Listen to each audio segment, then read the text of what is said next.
I'm happy to have Steve King here. If you guys need anything, I've got water up here. If you need anything else, I'll be around and some of the waitresses. But anyway, I'll give the floor to Mr. King. Thank you, Matt. Appreciate it. First,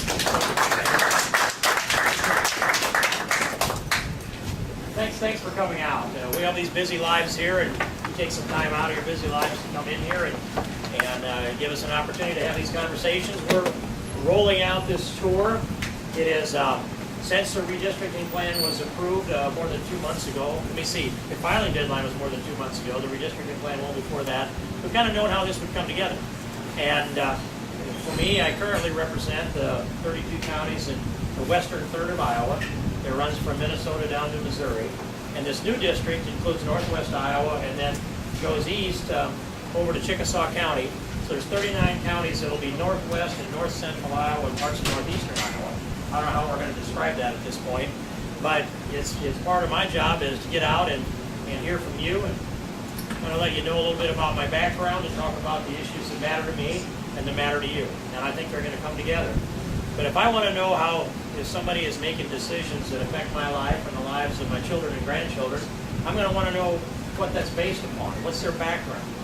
And so part of this, I'd just like to give you a little bit of that background, and that is that I was born in Storm Lake. My father was a manager of state police radio stations in Storm Lake and Belmont and Denison, and then back to Storm Lake again. So he very much steeped me in the rule of law and in the Constitution. And that's it's just part of who we are in my family. If you don't like the law, you can go run for the legislature or talk to the legislators and convince them to change it. Otherwise, live by it. That's the message that continually came as part of my growing up. And the Constitution, this supreme law of the land, the very foundation of our constitutional republic. That's again something I grew up and was steeped in. My mother was always a homemaker, and as I said, I think she did a great job with my sisters and my brothers. I'm now here to sort of what kind of job she did with me. But so we were all my parents, my wife about 40 years soon. Next month it'll be 40 years. Marilyn and our 3 children, all born in this district. Our grandchildren, 5 grandchildren, all born in this district.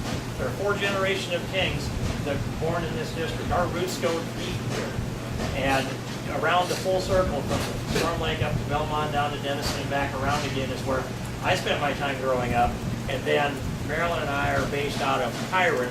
And if you haven't been to Kyron, it's a little town we actually live in the southwest corner of Sac County. But Kyron is about halfway between Storm Lake and Denison out in the country. That's the best way to describe it. So we lived on that place since '78. We raised 3 sons, and those sons are now in their mid to early 30s. Raised them in the construction business that I started in 1975. I bought an old beaten-up bulldozer and took it out and put it to work. And the engine blew up after 3 hours, and then I didn't have really enough money to get it fixed, but I did have enough credit to at least get the parts and bolt it back together. We started all over again. And we did that over and over throughout those years, through the farm crisis years in the 80s, through the bank closing in the 80s, and on into the time in the 90s where we were underwater in 4 different projects in the 93 flood, that 500-year flood event. Let's see, since that time I've seen 1, 2, 3, 4 other 500-year flood events after 93. Should be a sense about what this has been like. And we made a little money along the way, and we've lost what I always thought. Whenever we lost money, we lost a lot. We made a little, lost a lot. But the times between losing a lot and having enough time to make a little kept us in the business to where gave me the flexibility to run for the Iowa Senate, which I did in '96. And I served 6 years in the Iowa Senate, and I used a construction background, earth moving, site development, soil conservation work, terraces, dams, waterways, cleaning out cattle yards. Then we transitioned over into road construction and levee work, and site development work. You name it. It was mostly in the dirt moving side of this, but also underground utilities. So if I spent whether it was a shovel or whether it was a backhoe or a dozer or a scraper or an excavator or a truck, whatever it was, I was hands-on doing that a lot of that time. and our family grew up hands-on, real work all the time. And that background of starting out with no capital in a capital-intensive business, being knocked down, get back up, knocked down again, do it over and over again, that's very much the pattern of our life. My wife, Marilyn, has she's been engaged in education in an effective way. She looked around and realized that the preschool opportunities weren't there for many of the kids in the neighborhood. And so she set up a preschool in Kyron where she taught the pre-kindergarten kids from the town of Schleswig and the town of Kyron. And she set up one also in Odebolt where she taught the preschool kids in Odebolt. So she had 2 preschools going on, and she brought our kids through that. It was a more economical way to give them their preschool education. And then she began taught 2nd grade down at St. Rose with Lima and Denison, the Catholic school, for 2 years, and then went on up to Odebolt and taught through roughly a generation of kindergartners there in the public school. So that's our family. Marilyn doing a great job raising our kids and the education part of it, me driving the construction business and raising our kids in that. And today, my oldest son owns that company, King Construction, and they're working on projects around the area in northwest Iowa. And then they also are invested in a transportation company up in the oil fields in North Dakota. So every one of my kids is one way or another is an entrepreneur, and they live within 10 miles of our house. We have 5 grandchildren. We can all go to church on Sunday together, come to our place. Marilyn cooks a big brunch, and the kids fight over and swing at the maple out of the maple tree, and that's when life is perfect. So that's my background. And then, but what so I ran for the state senate in '96, frustrated with what government was and wasn't doing. I thought the people that were making the decisions didn't have a value system that they could even defend their decisions. They knew who their friends were.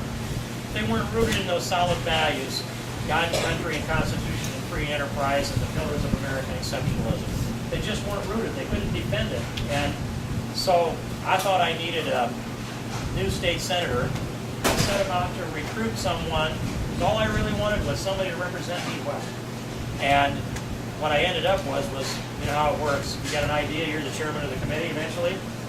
And I became the candidate in '96.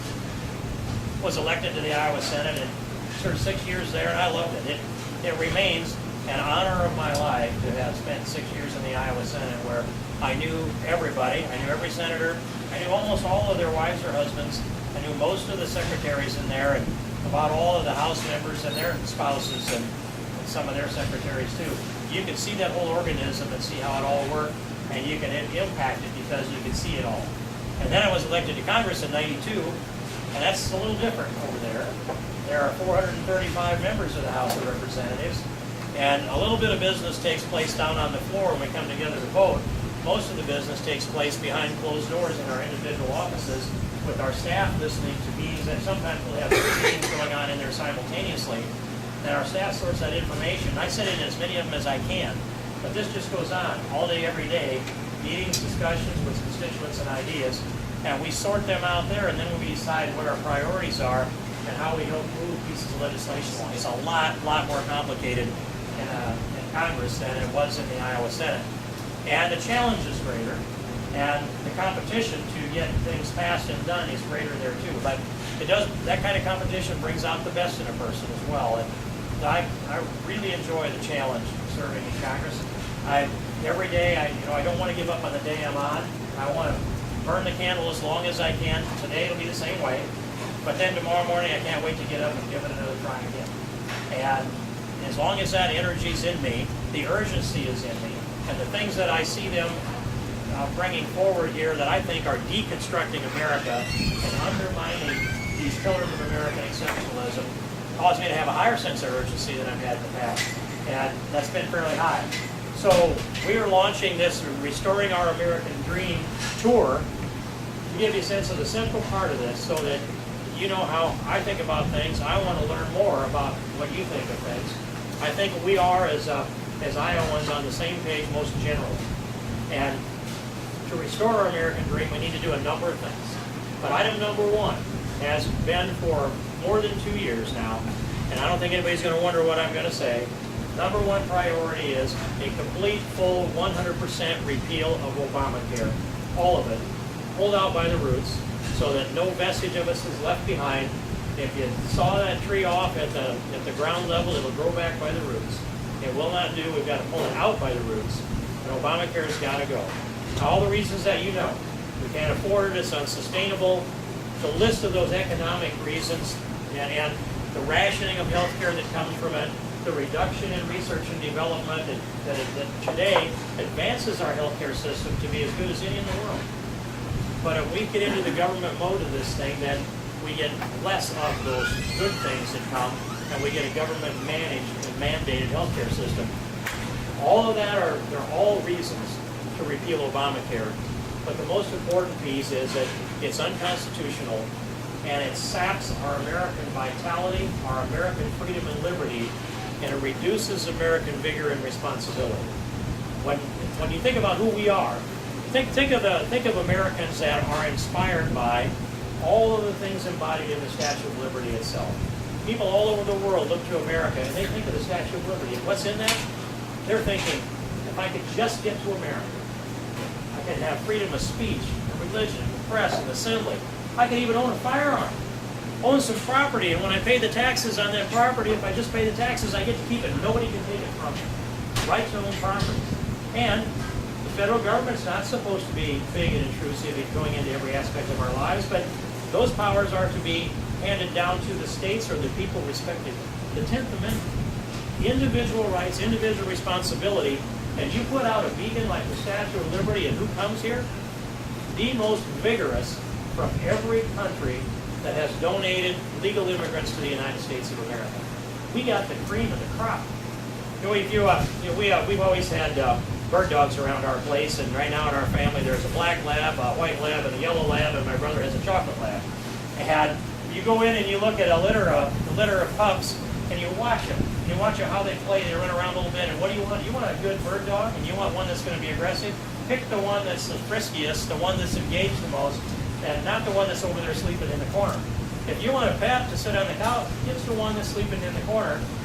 But so you get the pick of the litter, and you got yourself a pretty good bird dog. But we got the pick of every donor civilization on the planet because it's hard to get here. They had to be inspired to come. We got the vigor from the planet to come to America, whichever generation it was, and then we taught our children that same thing. So the American culture and civilization is not just a transplant from these various countries. That we didn't pick random people to come from those countries to come here. These were the people that had a dream. We're a nation of people who dream and act on the dream. We're a nation of workers who can-do spirit people. And for that reason, Obamacare is unsuitable to a free people. We're unique people on the planet. We're not like anybody else, and Obamacare is tailored, cut and paste from socialized medicine out of Europe and laid on top of us and what they could get past. And so it has to go. It has to go because it saps our vigor and it's unconstitutional. I sat in the Supreme Court and listened to the arguments. Christy Vilsack supports Obamacare. I oppose Obamacare. And I don't know if you can name anybody in America that's been more vigorous in working to repeal Obamacare than I have. And then that's plank number one. Plank number two comes from this. I thought when I went into Congress that we would just go to work and balance the budget. After all, Republicans were in charge. They're fiscally responsible. So all I had to do was just work with some people and we'd get to balance. And I went to the chairman of the budget committee and I said, where's our balanced budget? He said, we can't balance the budget. Don't you know we're at war? We've been attacked on September 11th. Our financial markets have been crashed and destroyed, and we're about to go into war in Iraq, so therefore we can't balance the budget. You know, we could have balanced the budget even then, but the fear factor kept that from happening, and so I began to push to get a balanced budget introduced, and we finally did so under the Republican Study Committee. It took about 4 years to get it introduced, but I've always supported a constitutional amendment to balance the budget. And I can tell you today that I no longer believe that we can find the will in the United States Congress to balance the budget. It's too hard for them to do politically. So the alternative is to call upon the next president of the United States, and I believe that will be Mitt Romney, to ask for a mandate from the American people to push a balanced budget amendment out of Congress and send it to the states for ratification. That, I think, is that repeal Obamacare, pass a balanced budget amendment, push it out of Congress, send it to the states, but call upon Mitt Romney to ask for that mandate so he can use the bully pulpit of the presidency to push a balanced budget. If we don't do that, I don't think we ever get the budget balanced. And if we do, it'll be so temporary that we never get our debt paid down. And we are the richest nation in the world. And we can't live within our means? How could that be, that we don't have the discipline? Well, we know how it could be, and a balanced budget amendment will fix that. And by the way, if Christy Vilsack opposes a balanced budget, I support a balanced budget amendment. She opposes a balanced budget amendment. So there's another distinction. She's for Obamacare, I'm for ripping it all out by the roots. I'm for a balanced budget amendment to our Constitution. She's opposed to a balanced budget amendment to our Constitution. So there's two things right there that'll help you decide, if that's you're indeed deciding, that Obamacare would go on with the Christy Vilsack. It gets repealed with the Steve King. A balanced budget amendment has at least a reasonable chance of passing with the Steve King. It has no chance of passing with the Christy Vilsack. That's where we differ on those things. And then, on the edge energy component of this, I've for a long time been for all energy all the time. And made the argument continually that we need to advance more drilling. I'm for more drilling. I'm for clean burning coal. I'm for nuclear. I'm for drilling the Outer Continental Shelf, the non-national park public lands, the Gulf, bring the rigs back to the Gulf again after the BP disaster, and let's go up and drill ANWR. I've gone up there, and I was actually signed up to go up on the pipeline back in the 70s when they opened up the North Slope. And even the environmentalist extremists can't fly over that and point to those wells and say that it somehow damaged the environment. If they're submersible wells, they're underground, and the only sign that they're even there is just a little rock pad about the size of this room that you can put a rig on if you need to work on it. That's it. The rest of that's out of sight, out of mind, and it hasn't damaged the environment. We need to drill and get that oil down here. I'm for all of those things. And of course, renewable energy, ethanol, biodiesel, and wind. My first bill that I introduced as a member of Congress was to create the blender's credit, create the blender's credit for biodiesel, extend the blender's credit for ethanol, and of course always supporting the production tax credit for wind. And if you add up the BTUs for renewable energy that we produce here in this, well, just in the 5th district, that's of course a little bit west of us, those 32 counties that I today represent in Congress produce more renewable energy than any other of the 435 congressional districts in America. We're the #1 renewable energy producing district in America. And this new 4th district, the 39 counties, going across all the way to the east, is that it will be easily the #1 renewable energy producing district in all of America. And because you add so much of it is in northwest Iowa, added to a tremendous amount in north central Iowa, and you end up with all of this renewable energy. And what has it done for us? It's added a lot of wealth to especially our ag community. And for example, when I came to Congress, the value of crops and livestock sold in Iowa was $12 billion. And here a little over a year ago, the last time we checked, the value of crops and livestock was $24 billion. It had doubled in a matter of actually 8 years, not 10, is what our math was. And then the value of ag land was at $60 billion when I came into office. Today, it's over $200 billion, the value of the ag land in Iowa. Now, I'm not standing here taking credit for this, you understand. I'm keeping score, though. And a lot of it you deserve credit for. You've invested the capital, you value added close to home, and as we roll that here, Iowa, I think, is in the midst of the most prosperous era that we've ever experienced since since the sun was turned. I don't think there was much prosperity before that. So I'm very pleased with what we've accomplished. Iowa's individual income has increased more than those of any other state except North Dakota. They're at 6.7% growth, we're at 6.4% growth, and we didn't strike oil. So we're doing pretty good. By any measure, we're doing pretty good. And we need to keep it rolling. But it isn't just that renewable energy is the only thing that we do. But I want to expand our knowledge base of that, the education base, the infrastructure, and the development and the production of these components of renewable energy so that we can sell the components and the parts and the knowledge base to the rest of the world. So Iowa produces that energy, and we market it to the rest of the world so that we are the center, the brain trust, so to speak. Like Texas is for oil, Iowa is now and needs to expand our footprint on renewable energy and own that issue for the world. And we can always keep the prosperity coming here if we do that. So I'm for all of those parts. I don't know what Christy Vilsack is for with regard to these things. I do know that some of the things that I read that she says about what I think, I don't know why she didn't ask me. But in any case, Keystone XL pipeline is another piece of this. And I have been fully and vocally for that Keystone XL pipeline. It makes perfect sense to bring that pipeline down from Alberta and down into the lower 48 states. That also, if we built that thing on time, it would accelerate the establishment of the Hyperion refinery in southeastern South Dakota. But the delay in the Keystone pipeline, I believe, I don't know this, but I believe is delaying the refinery in southeastern South Dakota. And this is something that I do know, is that when Barack Obama blocked the Keystone XL pipeline, that triggered a trip by Stephen Harper, the Prime Minister of Canada, to China. He cut a deal with the Chinese to export Canadian oil to China. That requires that they build a pipeline from Alberta west through the Cascades and the Rockies to the Pacific Ocean. That pipeline is set up to be fast-tracked through there. They have a solid agreement with the Chinese to export oil sands oil out of Alberta to China.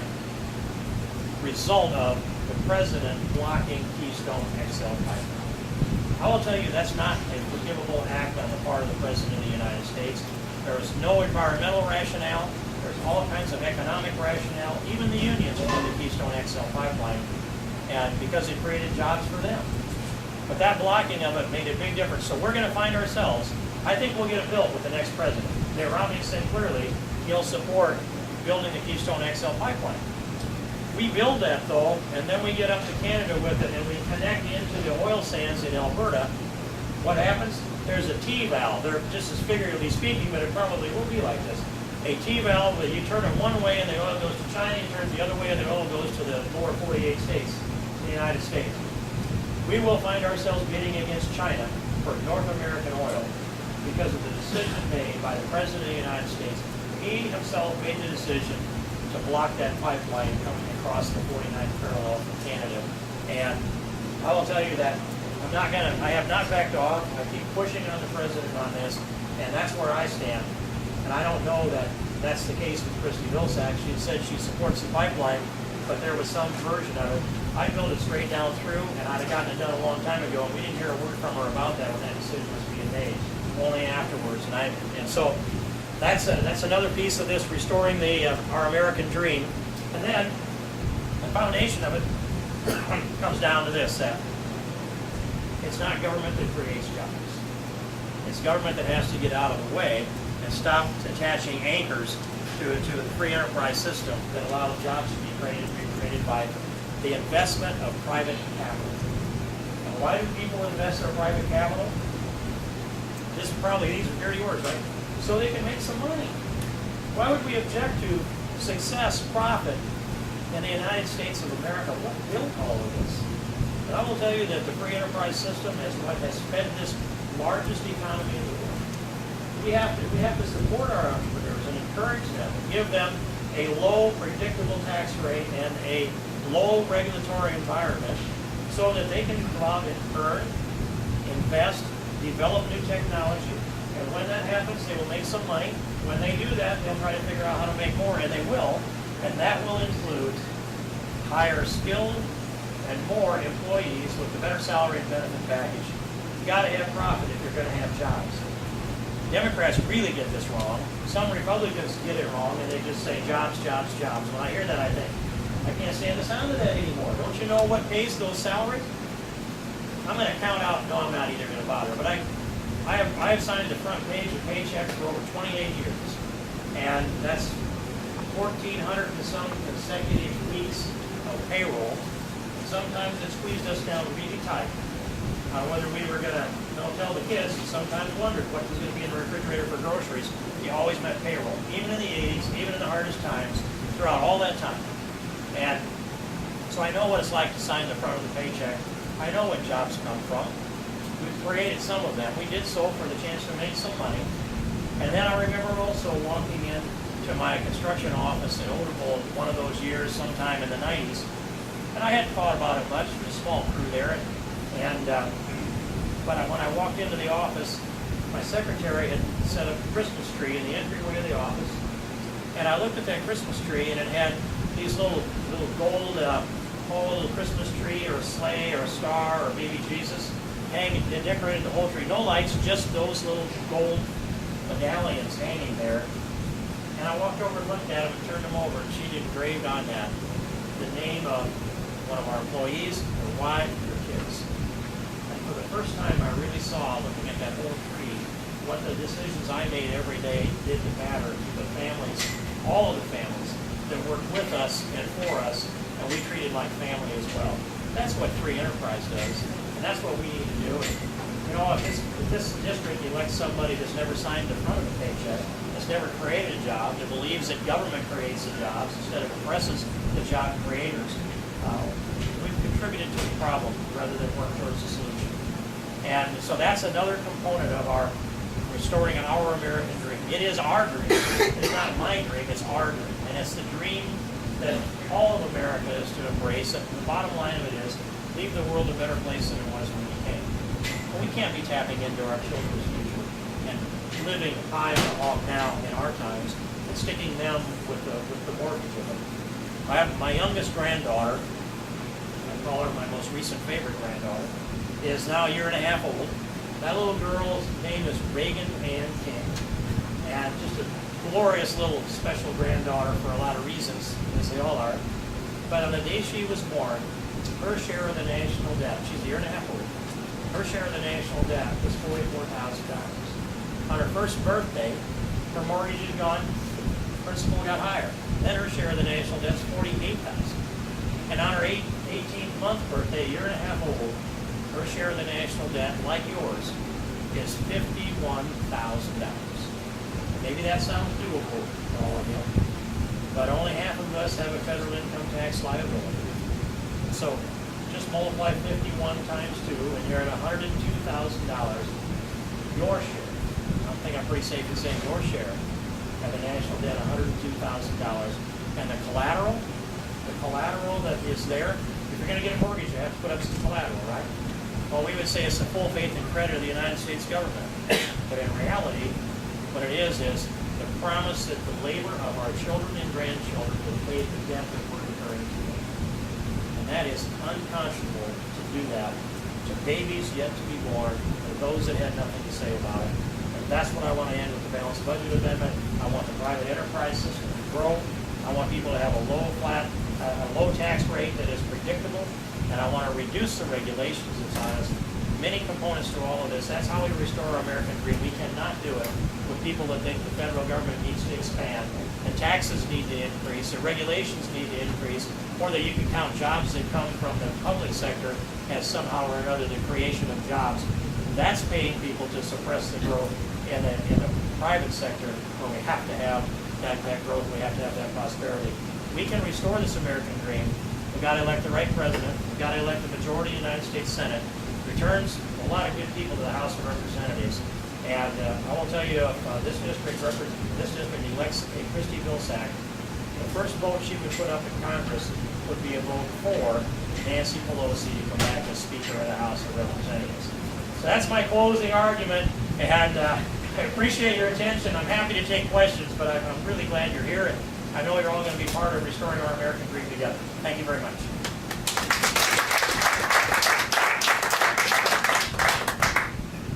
Where do we start? Any questions? Yes, sir. Congressman King, you voted for the good tax cuts. And you voted to send this country to war. And we didn't pay for this. Why not? I wish we had. I wish our commander. But you did vote for these tax cuts at a time when this country went to war twice. No sacrifice whatsoever. Why did you do